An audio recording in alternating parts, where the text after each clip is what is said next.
James Caan, tonight at 9.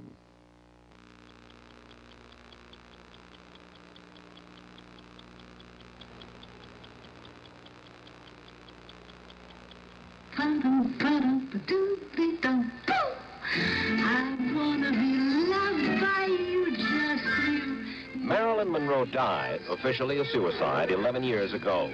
But Norman Mailer speculates it may have been murder. In his new biography of Marilyn, Mailer writes of her friendship with Bobby Kennedy and theorizes that she was done in by right-wing elements of the FBI or CIA to embarrass the Kennedys.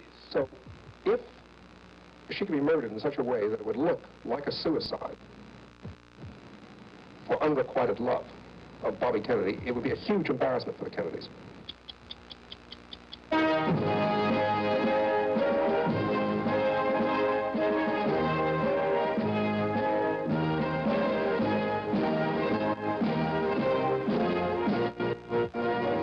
At the opening in 1869, all the royalty of Europe, Prussia, Russia, and France were present. For the occasion, the Italian composer Giuseppe Verdi was commissioned to write an opera. He wrote Aida. Verdi's music, it seems, will outlive the canal. A 55-year-old guy, if he'll stay on his vitamin pill program, take those 415 vitamins every day, and jog and train and keep his tennis up, why, you can last and beat those girls forever, see? Bobby, you don't really take 450. I certainly have for the last 6, 7 weeks in a row. I've gotten so sometimes I can get 10, 12 at one time, at one gulp.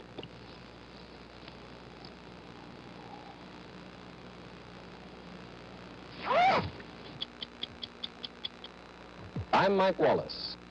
I'm Morley Safe. Those stories and more tonight on 60 Minutes. This portion of 60 Minutes is sponsored by Northwestern Mutual Life, the quiet company people have been talking about for over 100 years. You know, the best things in life aren't free. Not by a long shot. Like my car. I saved for it, and I'm still paying for it, but at least I'm enjoying it now. But my neighbor, Ross, he's the security-minded type. So much of his money goes into life insurance that last year he couldn't even take a vacation. Now that's overinsured. Me, I'm with Northwestern Mutual Life. They're the 7th largest life insurance company in America. And believe me, those Northwestern fellas are different. They understood that I had only so much money for life insurance. Oh, I wanted the protection all right for the wife and kids, but I had other expenses too. Bills, mortgage, car payments. So they fixed me up. Now I've got a good, solid insurance program, and I still have enough money to pay my bills and really enjoy a good life. The Northwestern. I tell you, they're my kind of company. Northwestern Mutual Life, the quiet company people have been talking about for over 100 years. Marilyn Monroe died 11 years ago, officially a suicide. She left behind a legacy someone described as a purity of sexual delights. Not for Monroe the tawdry, pornographic excess that has engulfed us in the decades since she died. Her gift was humor and a sensual promise that left the silky best of her to our imagination.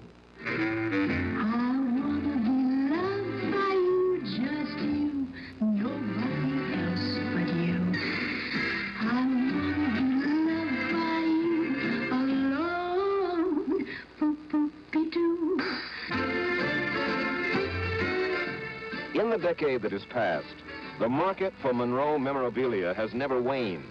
Books and pictures, paintings and photographs. And now comes a marriage of Mailer and Monroe, Bonanza. Norman Mailer, the master of machismo, novelist, journalist, Pulitzer Prize winner, in his first effort at biography, a book about Marilyn laced with pictures by the men whose photographs chronicled her short, skyrocketing career. A book to sell for a nickel under $20. A book Mailer acknowledges he wrote in just 60 days. Why'd you write the book? I told you I started to write it as to do a preface to pick up a sum of money. It was a book which was a commercial venture for me. I needed some money very badly. And then what happens, I fell in love with the material. Mailer never met Monroe. The material he fell in love with was magazine articles and films, and other writers' biographies of the lady. The book was written to be a preface to look at photographs. with an absolute iron-bound agreement by me to deliver it in 2 months, because huge printing plants all over the world were sitting there waiting to get going. There were all sorts of commitments. I'm a professional writer. I took it on as a 2-month commitment to do a preface. Writing it that way, I had to take certain dares and certain gambles, because there was no time to go out and interview people. Without time to do interviews, Mailer relied on other sources for his information. Maurice Zolotow and Fred Giles, whose books became the skeletons upon whose facts Mailer hung his speculations. I'll do it with the limited materials I have, to wit Giles and Zolotow and other sources. You know, that were worth the only 2 books I read. I read about 7 or 8 books finally on her, one way or another. And that I would then, when the book was done, check up on it. In other words, I was going to use my instinct and carry as far as I could, and I was going to check up on it. So where I'd made certain errors that I felt were serious errors, I'd be able to announce them. I don't pretend to the reader that I'm discovering new facts. I tell the reader 10 times over that I'm depending on other books, that this is a secondary work. The primary work on Marilyn is Fred Giles' book. Mailer freely acknowledges he owes much to it. Nonetheless, he was accused of plagiarism by Giles' British publisher, who says that massive sections of the Giles book were used without permission. Do you always put quotes around all of Giles's material? No, for a very simple reason, which is that it seems to me it's clear to the reader that it's from Giles's material, and that I'm drawing from Giles's material, which always is led by a quote, because I'm very careful about this. I consider myself scrupulous about this sort of thing. You know, what do I have any interest at this point in my career in stealing from other writers?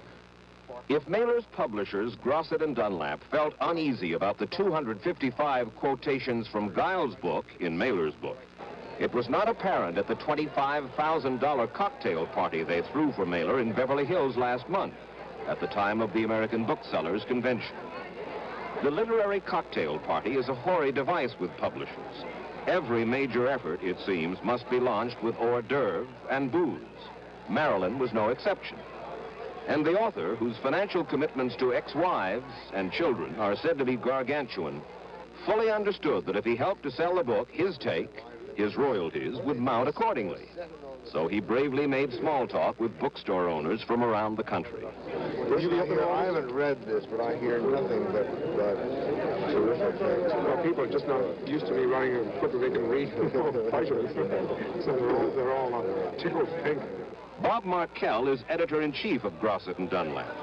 He told us why the Monroe book is so crucial to the future of his company. It's become a sort of symbol of a new, rejuvenated Grosset and Dunlap, which is going on to become an adult trade publisher and to take its place in the ranks with Simon & Schuster, Random House, Viking, some of the other great American publishing houses. What did Grosset and Dunlap used to be?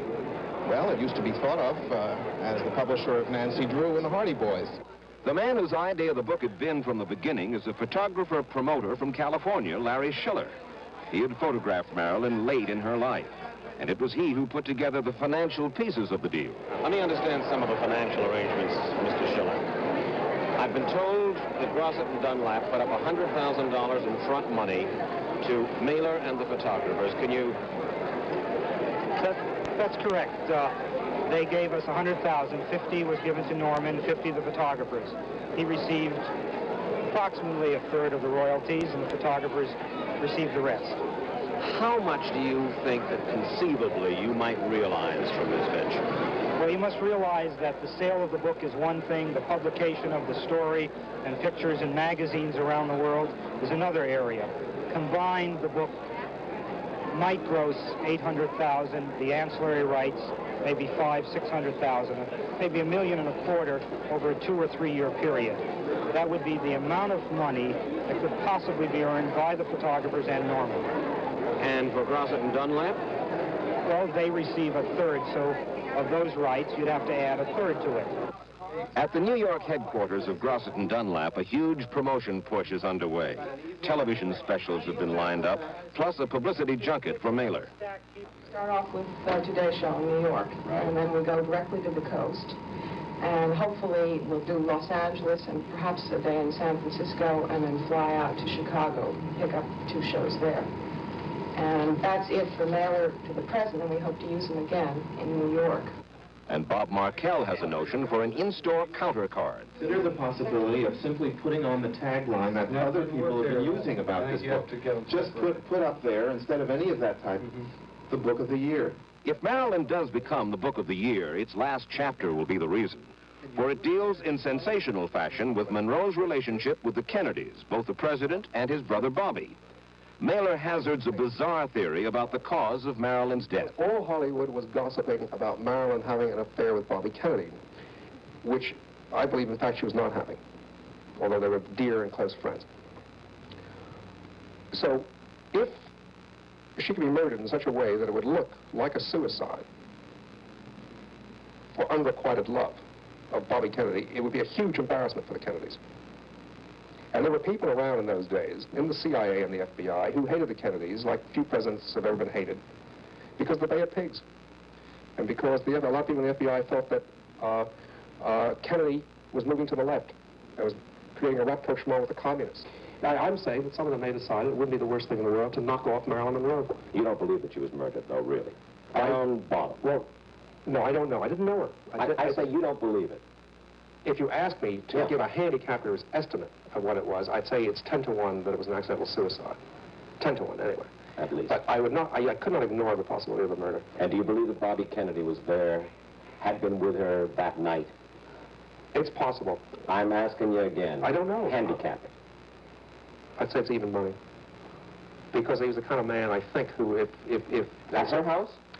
Well, no, I think what happened is at a certain point, you know, there's so many different versions of The Last Night that in the book I don't attempt to give a version of The Last Night, give the reader several different versions. Or, you know, there are versions where she was out at a dinner party at Peter Lawford's house, which I don't think holds up much. But you can't tell. No one's talking, and no one's going to talk about that night. Mailer is wrong. Someone is talking about that night. The one person, in fact, who could invalidate all of Mailer's tortured theorizing about a Monroe murder plot. She is Eunice Murray, Marilyn's housekeeper, who was with her on the night she died. Mrs. Murray, the most controversial aspect of Norman Mailer's book deals with his theorizing about the death of Marilyn Monroe. Among the various theories he offers is an implied affair between Bobby Kennedy and Marilyn, which could have led to her murder by right-wing elements of the FBI or the CIA. Now, as her companion and housekeeper, you were with her that last night. Could such a murder have taken place? Definitely not. You say definitely not. Why? Impossible. Because I was alone there with her. The doors were locked. We had gone to bed, and there wasn't any. No one was around. Mailer describes several versions of her last night, several possible versions. One, given by a reporter who would not allow his name to be used, writes Mailer, offers a quiet party at Marilyn's house, attended by Peter Lawford, Bobby Kennedy, Pat Newcomb, and yourself, Mrs. Murray. After dinner, the others want to go on to the beach, but Marilyn wishes to stay where she is and then wants Bobby to stay with her. Kennedy refuses and leaves a little later. Marilyn begins to call a little later and keeps on phoning him. What could I say? It isn't true. That's all. I mean, it just didn't happen. Bobby Kennedy was not there that night? No. Peter Lawford? No. Pat Newcomb? No. You were? That's right. In doing his research for the book, Norman Mailer never got to you. That's right. I think it was reported that I was in hiding. Yes, it is. It's very funny. My name is in the telephone directory, and I have never made any effort to hide. If Mailer and his publisher couldn't find Mrs. Murray, it was because they didn't really try. It's as though you and your publishers didn't want too many of the facts, but were more anxious for the controversy, for the mystery, a mystery that could have been very quickly helped along, or solved, if you will, or a mystery on which a considerable amount of light could be shed by the simple expedient of picking up a telephone and calling Eunice Murray. No, wait a minute. We obviously discussed the possibility of calling Eunice Murray, calling all of them. I vetoed it because I said I hate telephone interviews, and I do. As a writer, I hate them. I hate that way of getting facts. And I just don't like to work that way. I don't believe in fact gathering. Then you get on a plane, you go to Los Angeles? I told you, I had a choice. I was coming down to a deadline. I had something like 20,000 words to finish in the last week. Facts, Now, wait a moment, Mike. Let me just give you my attitude on it. What I knew was I was sailing into a sea of troubles, and I said, fine. That's what we're going to sail into, because the alternative was this. I did not have the time to do both. Grosset and Dunlap editor-in-chief Bob Markell. You asked the question of whether we have a degree of responsibility in seeing to it that Mr. Mailer, who has the greatest degree of responsibility, did a thorough and proper job of checking the various facts involved. In some cases, a writer goes too far with interviews. It talks to too many people. He might have become too much involved in a detective chase by speaking to too many people who might have been able to provide only a portion of the clues that would be necessary for a full-scale research job into this thing. The fact is that Mr. Mailer is not unconcerned about what this book will do to his reputation. He asked me if I thought it was a good biography. Is it a good biography? I gotta say no. You don't think it's a good biography? Because you acknowledge that you have taken most of your chronological material from a couple of other people, you don't know if it's accurate or not, and in the crucial last chapter, you failed to do the necessary research that would have made it a good biography. Mike, we can go round and around on it. Let me just say, I made my point, I'll make it again. I was doing something that you don't normally do in a book, which is getting into the end of a book with a half-finished exploration. And I decided it was important enough to get out there half-finished, rather than not to get into it at all. The best criticism of the book we've heard so far is Norman Mailer's own. It got out there half-finished. But Grosset and Dunlap is happy, of course, because the book is doing superbly. It's getting almost as much publicity as Clifford Irving's never-published biography of Howard Hughes. Time magazine has given it a cover, Ladies' Home Journal has serialized it, and the Book of the Month Club has selected it for August. A couple of Miss Monroe's former husbands, Joe DiMaggio and Arthur Miller, have said not to like it much, but they don't want to talk about it. And the Kennedy family won't be happy about all the speculation. But no matter, the book will sell.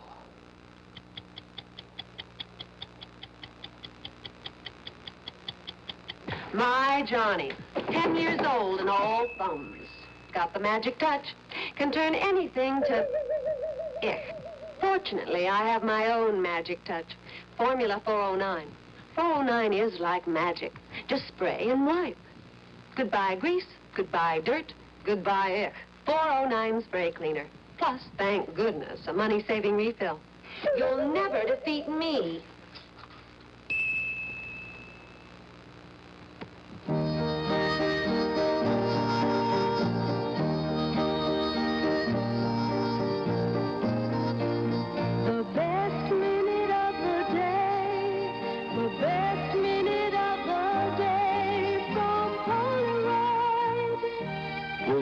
Square Shooter 2 land camera, only $24.95. Is there any other way? 6 years ago, the Egyptian military establishment was humiliated by Israel in what has come to be known as the Six-Day War. But Egypt lost more than her army and her Soviet arsenal.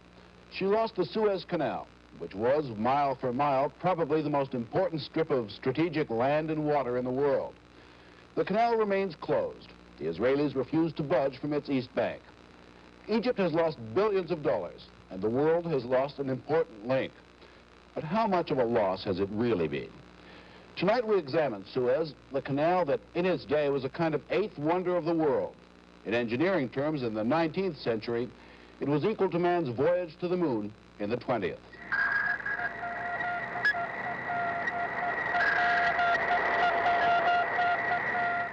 From deep in space, our planet is a friendly place, silent, unified. The great land masses are deserted, the troubled parts at peace. The familiar battleground pierced by the Suez Canal is nothing more than a sunlit landmark for the 20th century voyager. And down at sea level, the reality. The canal is as silent and placid here as it is 100 miles up in space.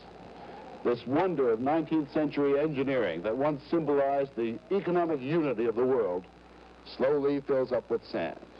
When the world could no longer use it, it found it no longer needed it, fulfilling perhaps an ancient Egyptian prophecy. The pharaoh saw the advantage of linking the Red Sea to the Mediterranean 25 centuries ago. The young pharaoh Necho proposed one of the earliest canals, but a local seer warned him that to pierce the Isthmus of Suez would only bring trouble to Egypt. trouble and intrigue and meddling foreigners. Despite that warning, he and others built many canals. Those canals and that peak of Egyptian civilization vanished under the sands of centuries.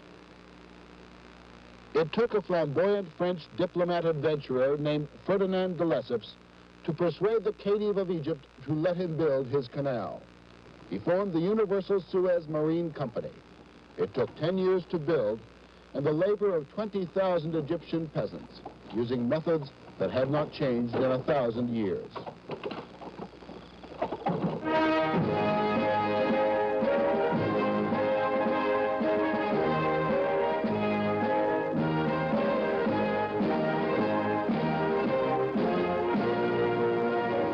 At the opening in 1869, all the royalty of Europe, Prussia, Russia, and France were present. For the occasion, the Italian composer Giuseppe Verdi was commissioned to write an opera. He wrote Aida. Verdi's music, it seems, will outlive the canal.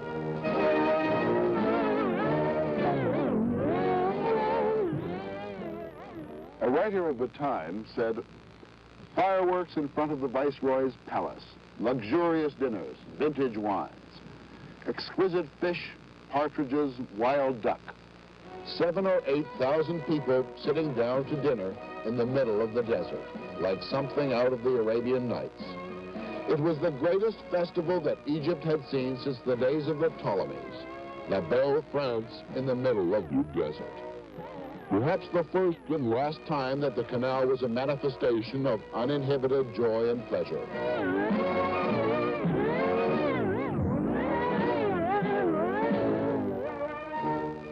It brought a degree of sophistication and glamour to Egypt that she was not to see again.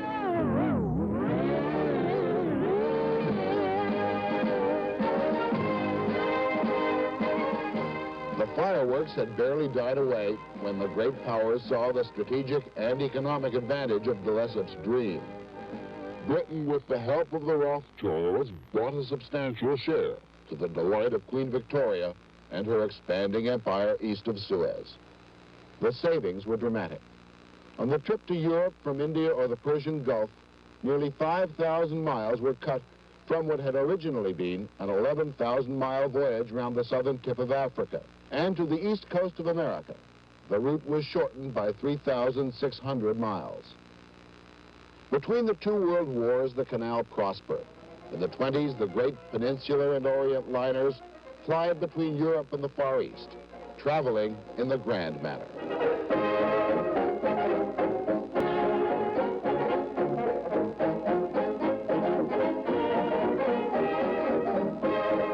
Delicate, fair-skinned ladies always had cabins on the shady side. Posh, it was called. Port out, starboard home. Egypt and the canal were quaint shortcuts viewed through a haze of cool pink gin. The company grew rich, but hardly a piastre of the profits went to Egypt. The country was in theory independent, but Europe still regarded it as a profitable place to exploit. Its profits ensured by the presence of the British Army. After centuries of serfdom, the Egyptians finally found themselves a leader, Gamal Abdel Nasser. In 1955, he nationalized the canal. Britain and France were enraged. Our survival as a nation depends on oil, and nearly 3/4 of our oil comes from that part of the world. As a Labour member of Parliament, speaking in support of the government, put it, to be without oil, I quote you, to be without oil is to see our industries grind to a standstill and starvation overtake the people. Anthony Eden was to lose his health and his reputation on the shoals of Suez. To protect their interests, Britain and France, in collusion with Israel, invaded in November 1956. The canal was blocked by scuttled Egyptian ships. World opinion forced the three nations to withdraw, and the waterway was cleared. Despite European predictions that Egyptians could never operate the canal, that it would become another sanded-up ditch, Egypt guided it through its most profitable decade. Bigger convoys than the European pilots thought possible went through twice daily. Revenues in 10 years rose from less than $100 million to near $500 million. But a disquieting 75% of that came from oil tankers. It was a golden decade, too, for American and Western European industry. The demand for Middle East oil rose steadily. The oil business needed the canal. The canal depended on oil. Egypt became increasingly militant. She had money, and she had the most up-to-date arsenal in the Middle East. Her old enemy, Israel, was still barred from using the canal. In 1967, Nasser threw the United Nations peacekeeping force out of the Sinai Desert, bringing the war that he had promised the Egyptian people.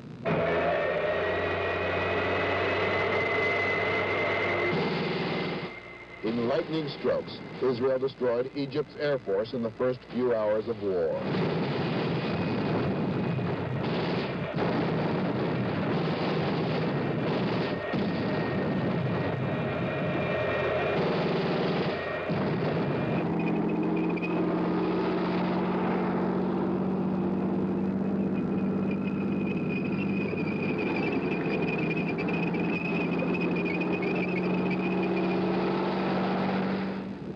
On the ground, Israeli armor once again raced for the canal. The tanks modified to run for 17 hours without refueling. Heavy guns that could reach retreating Egyptian armor had been mounted.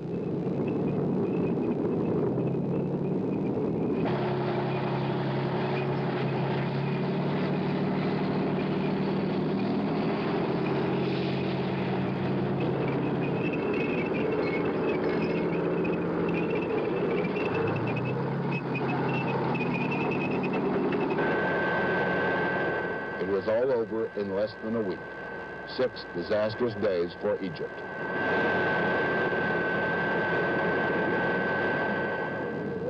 It was a terrible blow, economically and psychologically. The Suez Canal buildings under Europeans, then under Egyptian authority, were models of efficiency. They once hummed with the easy camaraderie of men in white tropicals, tallying the ebb and flow of most of the world's goods.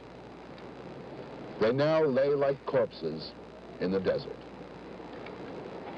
For 1 million Egyptians living in the 5 cities along its banks, the canal meant jobs and a prosperous life. The cities, whose names read like a glossary of exotica: Port Said, Ismailia, Suez itself, Kantara, were once bustling with peddlers of anything you care to name, with oilmen and sailors from a dozen ports. Sidney Greenstreet and Peter Lorre would have been at home here. Today, they are all shell-shocked ghost towns. No market, no bazaar, no white linen suits. The tumbleweed and the hot desert wind have moved in, maybe forever.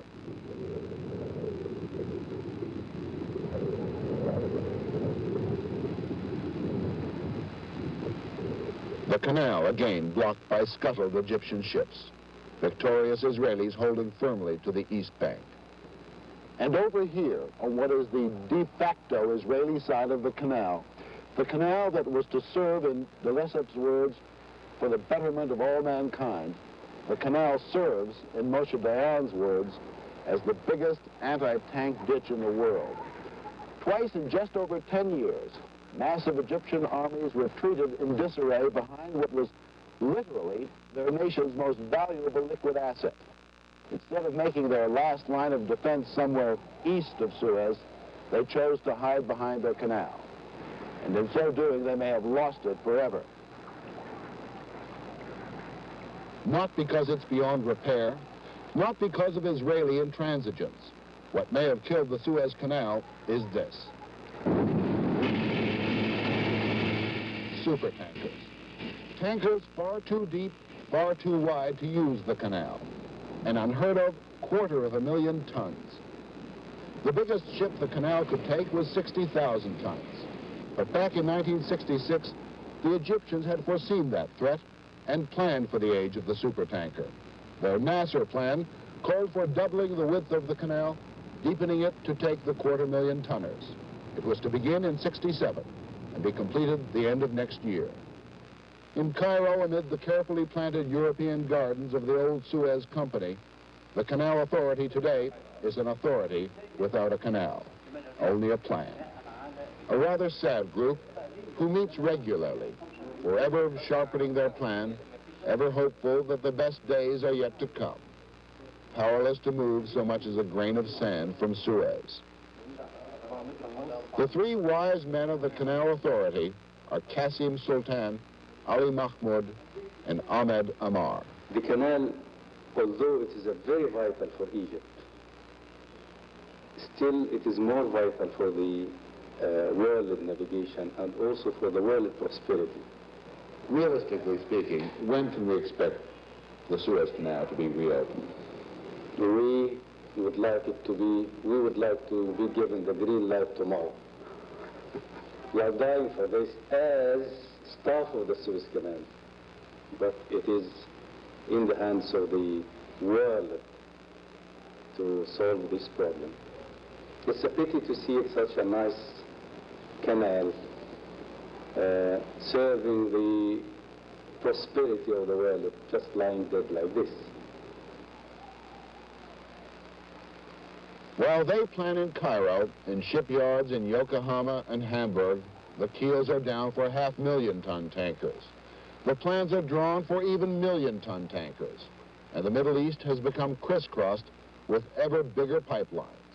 And right now, Egypt herself is in the process of signing agreements with major oil companies to build her own pipeline, linking Suez with Alexandria and bypassing the canal. In London, where all the world's shipping agreements are made, they say privately that Suez has seen its best days, that the Nasser plan is outdated. There would be little saving over the cost of shipping around the Cape of Africa, given the new canal fees the Egyptians would have to charge for implementing their Nasser plan. The men who say these things are the same men hoping to make use of Egypt's new pipeline. The canal, they feel, is a pipe dream, best left to Egypt to dream about. It is Egypt's misfortune that even if the Nasser plan were to begin tonight, even if the highest hopes of the three wise men of the Suez Canal Authority were to be fulfilled, it would be too little and too late. Super and more super tankers will continue to pass the canal by, as will Egypt's own enormous oil pipeline. And on the East Bank, the Israelis are not about to pack their tents. Egypt had only a few golden years out of the Suez Canal. Apart from those, the canal has brought only misery and foreigners of every description, just as the prophet told the great and powerful Pharaoh Necho 2,500 years ago.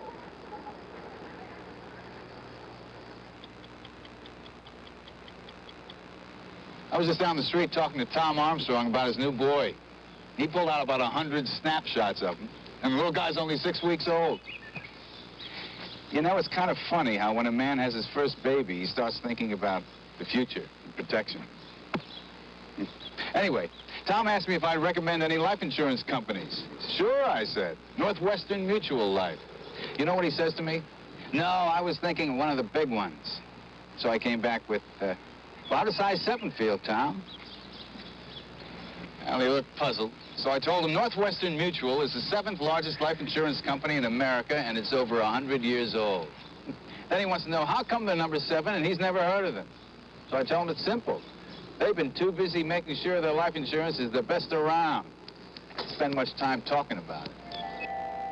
Northwestern Mutual Life, the quiet company people have been talking about for over 100 years.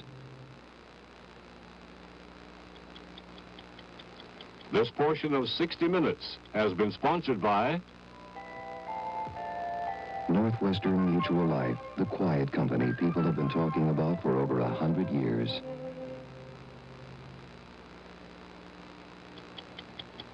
"60 Minutes will continue after station identification. Travel through outer space with James Caan as a daredevil astronaut on the Friday night movies, 30 minutes from now, on CBS. The state of California has called for the suspension of a construction firm that has been involved now in 3 major accidents fatalities involved in each one, and President Nixon is resting comfortable. Newsroom with Joe Benty at 11. Every night at Magic Mountain, you can enjoy cool breezes, fabulous entertainment, fireworks, and all kinds of wild new excitement. Come on up to Magic Mountain. The feeling that comes from knowing you put your savings in exactly the right place. That's the Great Western feeling.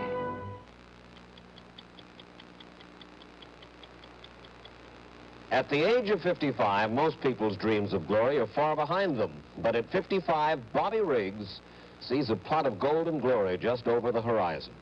This week, he challenged 29-year-old Billie Jean King, women's champion of Wimbledon and assorted other tennis precincts, to a $100,000 winner-take-all match sometime after Labor Day, and Billie Jean accepted. The whole adventure began for Riggs last Mother's Day, when this aging master of the psych demolished Margaret Court, then regarded as the best woman tennis player in the world. Bobby performed his only gallant act of the afternoon just before the match got underway.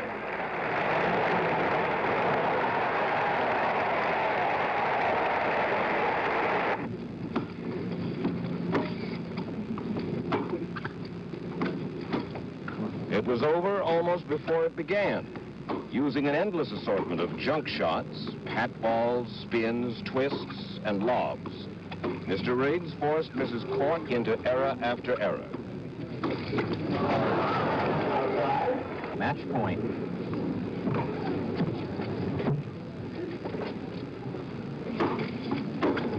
There it is. The final score, 6-2, 6-1. It was the greatest hustle in sports history. We caught up with Bobby Riggs in Las Vegas, where he had come for Alan King's tennis classic at the Caesars Palace. Now, we thought that Las Vegas was a perfect setting for Bobby Riggs. After all, he's flamboyant, he is a gambler, a hustler. He is also a careful man, a prudent man. He never makes a bet unless he thinks the odds are right. That's why he never gambles at the slot machines or the crap tables. You can lose that way. And he likes easy money. Hey, Birdman, how are you? You want to play me a little backgammon later? Sure. I'll give you a chance to win that $3,500 back. Sure. You want to play me a set? I can play you a set, kid. I'll play you a set. What do you want to play for? 500, so we'll just make it easy for a home. Exercise, I don't play. Exercise, kid, I don't need. Mrs. Campbell Kennedy, so nice to meet you, Jim. Were you rooting for the women's group? What's your best game? Do something at You want to pitch horseshoes or play gin? What's your best game? I'll discuss it. Okay, we'll do it later. Okay, that'll be fun. Any game you want to come up with is fine. Riggs, nothing to sell. We're playing tennis. You're paying me for 500 later out there. 500. 500, that's the standard bet, because you missed me in New York that time when you and that yeah, I know, me and that John Newcomb, He's just a fair player. Was going to play me and anybody I wanted. Get out of court. They're waiting for you. Don't she touch me now this afternoon now. I don't run and hide. What's this all about?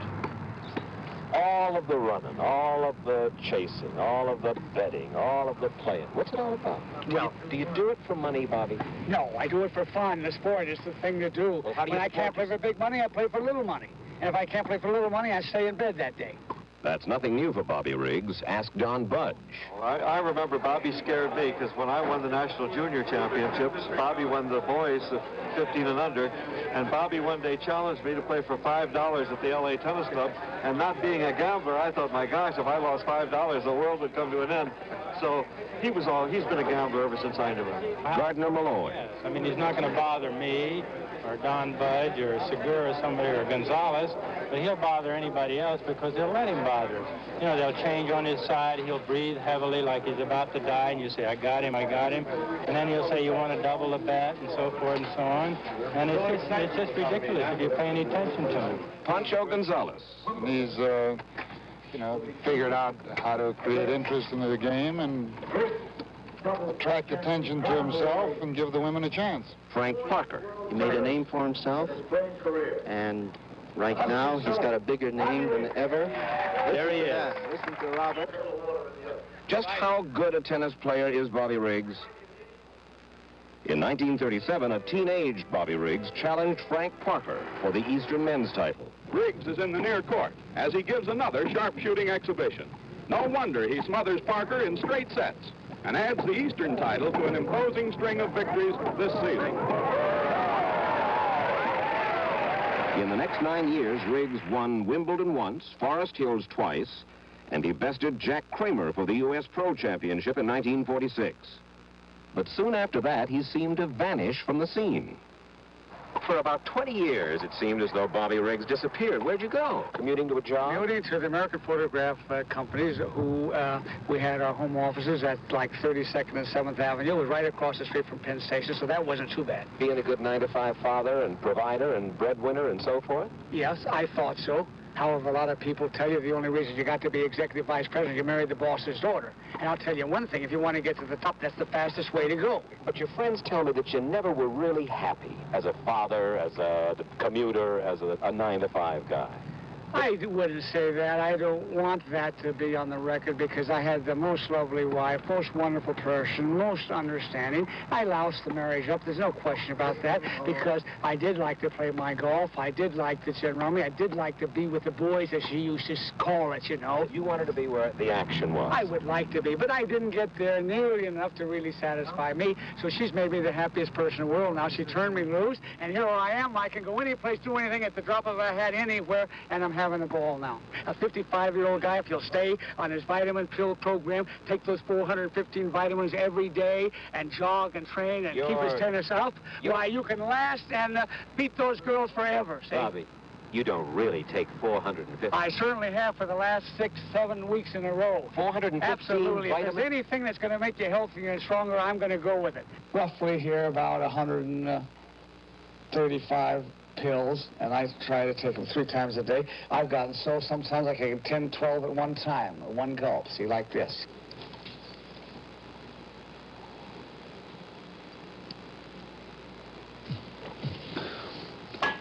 Some of these are tougher to take than others because some of them are bigger.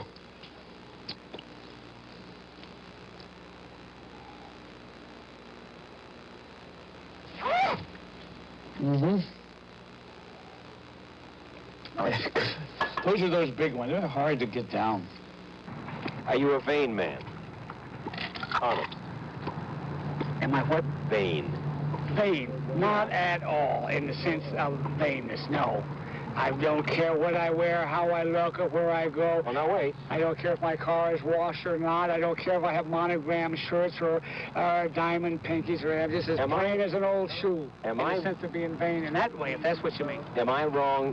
Didn't your hair used to be the same color as mine 20 years ago? It looks like yours is pretty dark. You wear that darn hat on. I can't tell whether you got all black hair or if it's gray. What in the world did you dye your hair for? What makes you think it's dyed? Where do you come up with that? You getting some secret tips or something? Bobby.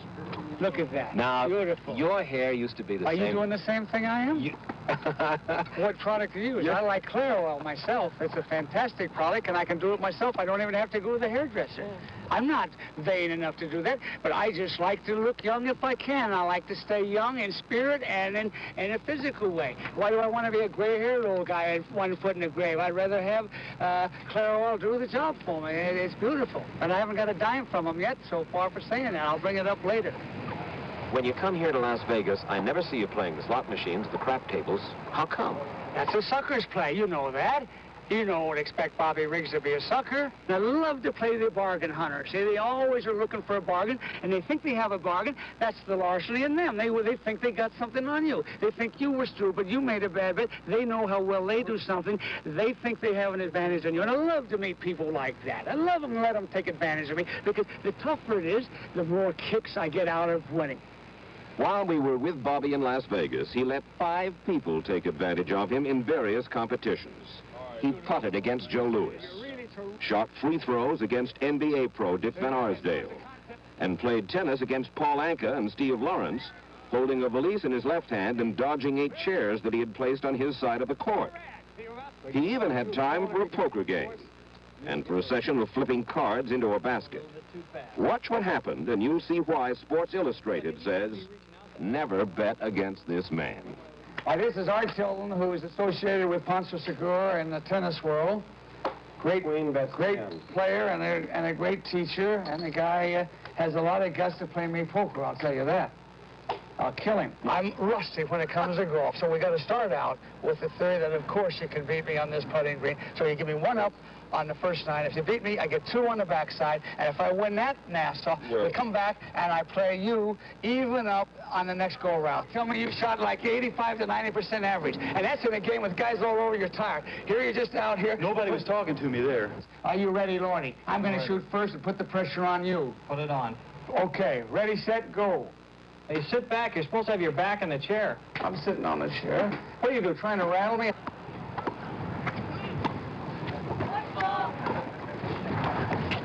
Oh!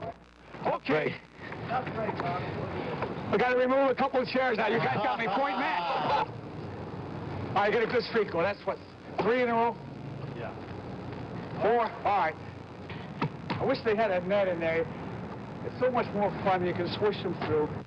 I hope I don't choke. I'm not known as a choker, but let's see. Stay loose on this. Oh, I got it in there. Holy God. Wait a minute. I got it. Got it. That point. Oh, it's good off the chair. See, it's in play, sure. I won that hand with a check. A good, smart player would have bluffed me then. If you bet 100, you bet 5 blueies, you might win that hand, all right? Why didn't you think of it? What did I tell you? Joe! Joe, you did it.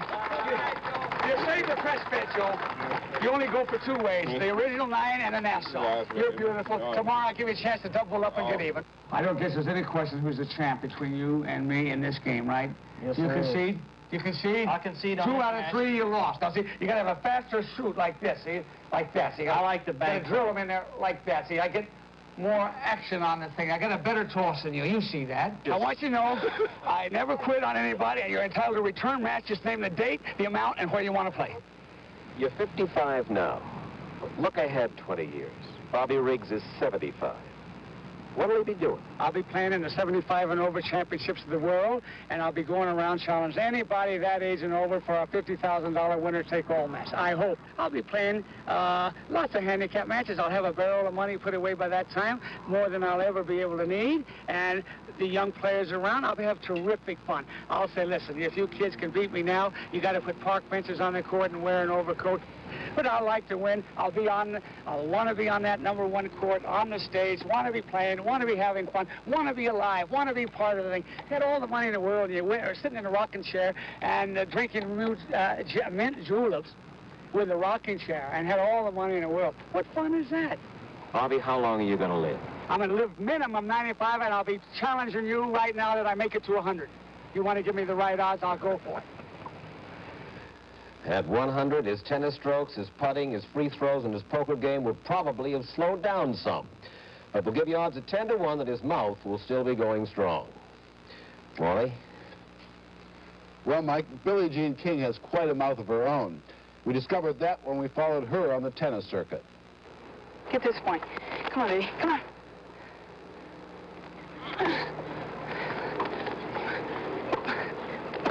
Outside, 15 all. Hold on to your racket. No more mistakes like that. Every ball in play. Dumby. Come on.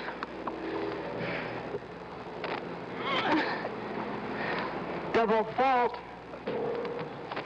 This is great. Christmas every day with BJ. Jesus Christ, Billy. How can you do that? The life of a professional athlete is the shortest, most precarious, possibly most rewarding, certainly the most exhausting.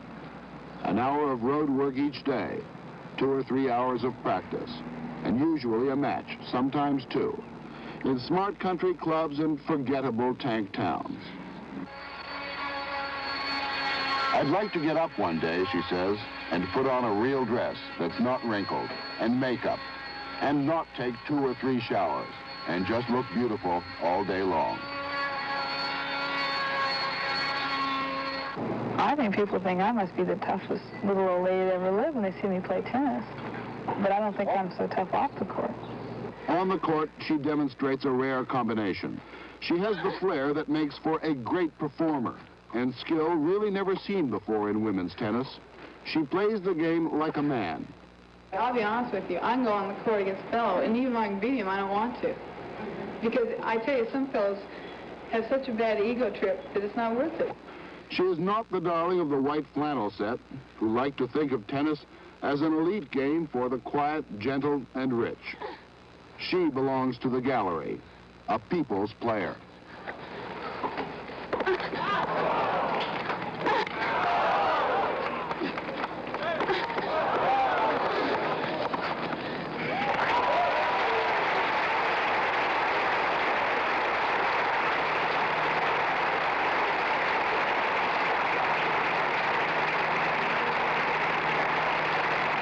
Would the spectators please try to contain themselves during play? Oh, I love it. All right? Fine. Billie Jean is winning all it's cracked up to be. You know, some people just want to win, but I like to win my way. There's got to be a certain style, a certain feeling when you win. Game, Miss King. You're so lucky. Mike, I think she's going to take him. Oh, I doubt it, Molly. He's my man. But I tell you what, Riggs and Wallace for $5 against King and Safer. You're on. The reason for choosing one antiperspirant spray over another is kind of a private matter. But here's a new one called Sure. That's so different, I don't mind talking about it. Watch. Most antiperspirant sprays go on wet and oily, compared to New Sure, which goes on dry.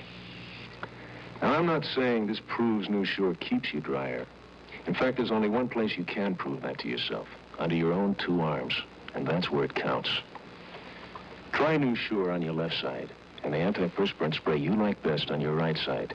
If you're like most people, your left side will be drier than your right side, I'm sure. But this is something you should try for yourself. You've got two arms. You decide. Try New Sure on your left side. It'll convince your right side, I'm sure.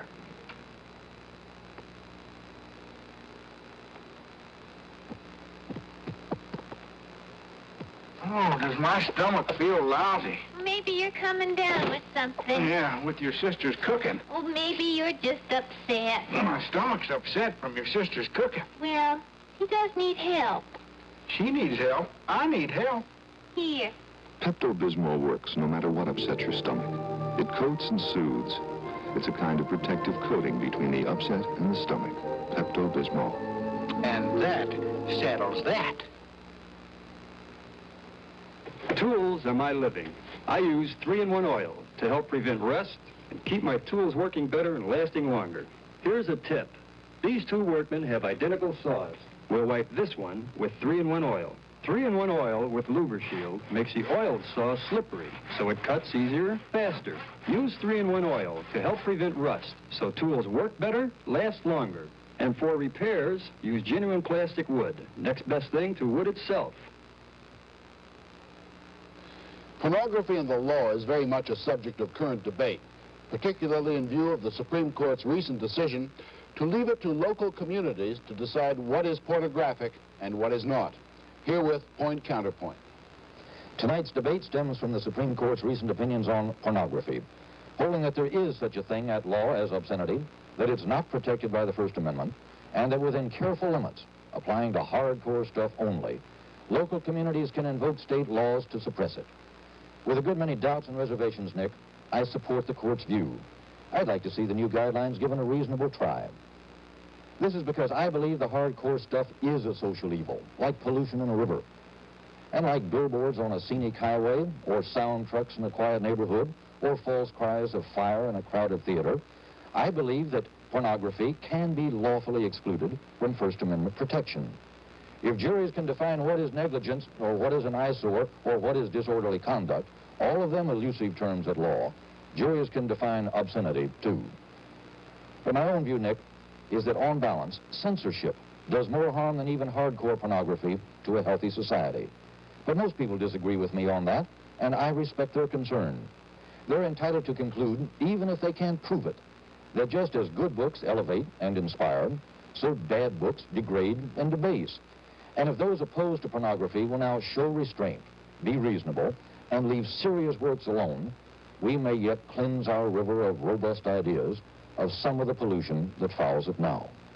My friend Jack here says if only those opposed to pornography will show restraint, everything will be hunky-dory. Except that's the one thing they won't do. Why, Jack, you yourself are one of the first victims of this idiot decision. You may not know this, ladies and gentlemen, but the ink was hardly dry on the Supreme Court documents when some tank-town sheriff in Virginia, Jack's own state, outlawed the July issue of Playboy magazine. And who was one of the distinguished authors contributing to that issue? It was my good friend and fraternal sparring partner, James J. Kilpatrick.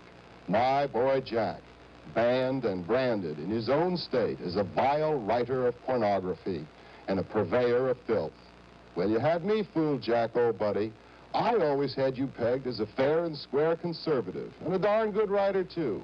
But the Supreme Court says that sheriff is the one to decide, to use the language of the court, that your writing is, quotes, capable of encouraging or causing antisocial behavior, especially in its impact on young people. My, who'd have ever guessed? Great Supreme Court decision. The police burn this man's writings. Need I say it happens every time they muck with the First Amendment? Well, Jack, you may be a little soft in the head, but you ain't hardcore. And I hope the court restores the First Amendment, if for no other reason than the folks in Virginia, even their kids, will enjoy what you have to say.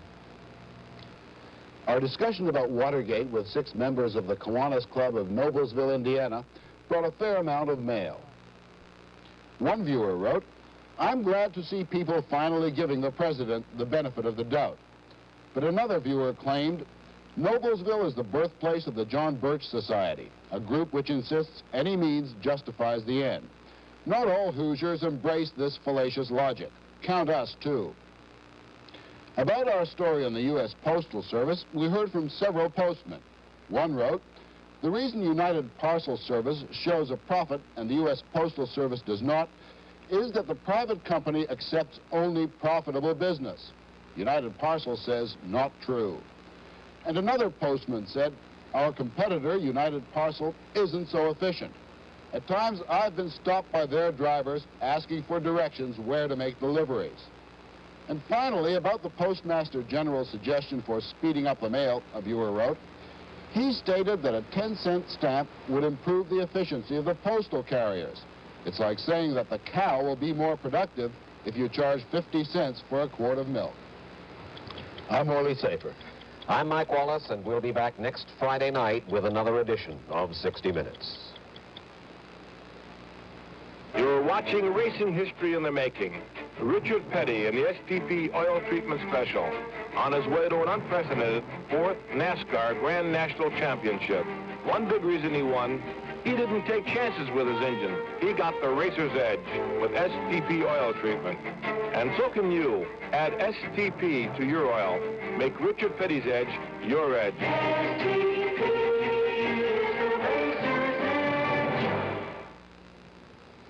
If you use a toothpaste for cleaning your dentures, there's something you should know. Of all the leading toothpastes, only one is specially made for dentures, Denture Cream. In a nationwide survey, dentists recommended Denture Cream for brushing dentures over the leading whitener, over the leading brightener, over the leading cavity fighter, over any leading toothpaste. If you use toothpaste for cleaning your dentures, why not use the toothpaste more dentists recommend, Denture Cream?